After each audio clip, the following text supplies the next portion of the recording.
ارمي المعلقة في شوربة لحمة العيد وضعف الكمية وخليها بقى كده زي الزبدة، واملي بيتك بالخير طول اجازة العيد. عمري ما تخيلت انه يطلع كل ده من المعلقة. عايزة اقول لكم سر بجد معظم الستات ما تعرفوش. هتجيبي كده معلقة وتحطيها مع شوربة اللحمة، وتعالي اقولك احنا بنعمل كده ليه. بجد هتنبهري من النتيجة ومش هتتصدقي ايه اللي ممكن يحصل. يلا كده لايك حلو منك بسرعة، وتعالي نبدأ مع بعض وصفتنا النهاردة.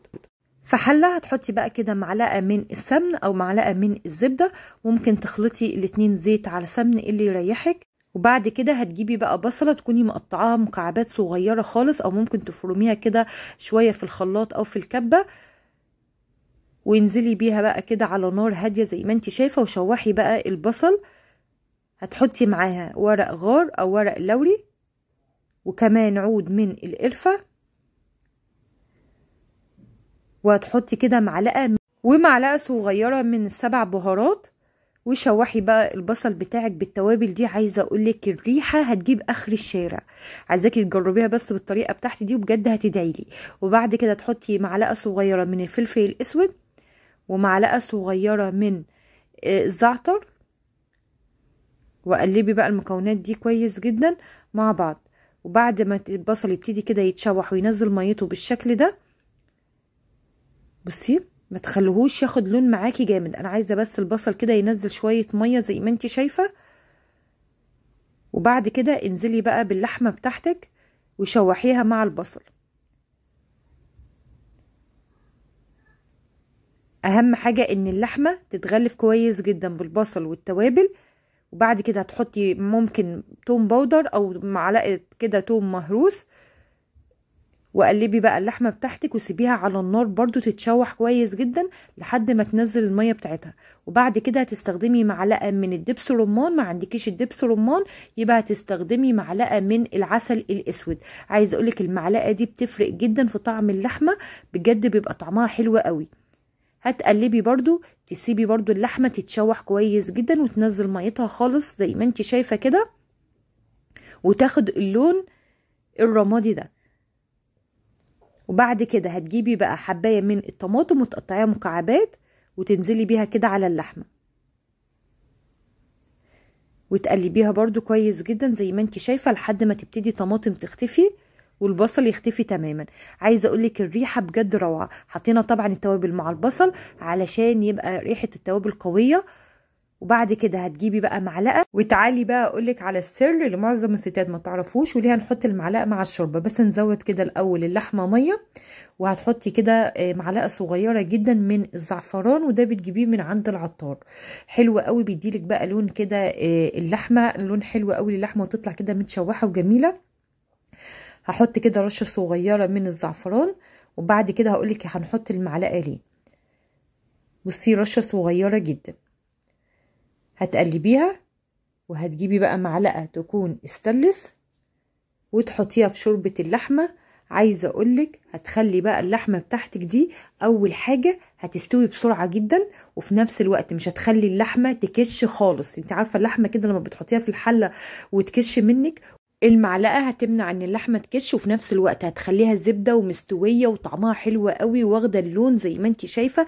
جنب رز بقى بسمتي اعمليها في اول يوم العيد ان شاء الله، وكل سنه وانتم طيبين. عايزه اقولك هتكون معاكي كده زي الزبده ودايبه في بقك، وفي نفس الوقت مش هتكش خالص.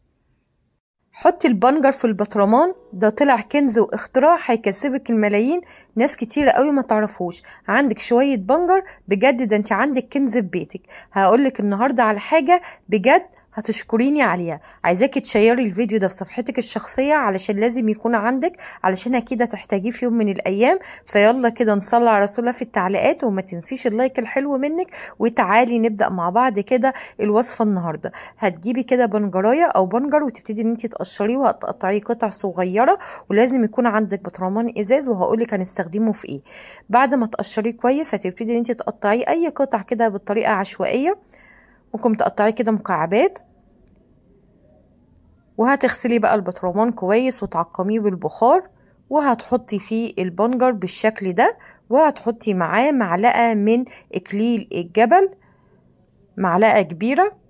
وهتحطي كمان معاه عود من القرفة، ويفضل تستخدمي عود صحيح يعني ما تكونش بودر. وبعد كده هستخدم كمان ميه سخنه تكوني غلياها، وتبتدي انتي تعملي كده 3/4 البطرمان ميه سخنه وتقفلي عليه كويس جدا، وسيبيه بقى لحد ما ينزل كل الزيوت الطبيعيه من اكليل الجبل وكمان القرفه وكمان البنجر، ينزل كل اللون بتاعه وفايدته في الميه. هتسيبيه كده على الرخامه لحد ما يبرد خالص، واوعي تفتحي عليه لحد ما الميه تبرد تماما بالشكل ده. وبعد كده هتجيبي اي طبق واي مصفى وهتبتدي ان انتي تصفي بعد ما تكون بردت وعدت عليها ساعة او ساعتين كده مقفول عليها، ما تفتحيش عليها خالص. وهتاخدي بقى شوية المية دول هنقسمهم، هناخد منهم شوية نركنهم على جنب كده، دول هتشيليهم عندك جوه التلاجة والباقي هنستخدمه. عايزة اقولك ان الوصفة دي بجد جبارة، هتجيب معاكي نتيجة من الاخر وهتدعيلي عليها. ليه؟ لان كذا حد جربها وبجد شكر فيها جدا. هتجيبي بقى اي نوع حنة عندك، حنة بني، حنة سودا، اللي يريحك. وما تقوليش خلاص دي هتبقى حنة وصبغة للشعر والكلام ده، لا، هتتفاجئي بالنتيجة في الاخر. كملي بس معايا الفيديو. هتجيبي كده كيس من الحنة زي ما انتي شايفة وهتفضيه، وبعد كده هتجيبي معلقة من دم الغزال، ده بتجيبيه من عند العطار، وبأي فرشة عندك، فرشة سيليكون او فرشة شعر، وابتدي ان انتي قلبي بقى المكونات دي كويس جدا لحد ما تدوب معايا زي ما انتي شايفة. بعد كده هستخدم بقى معلقة من الزبادي.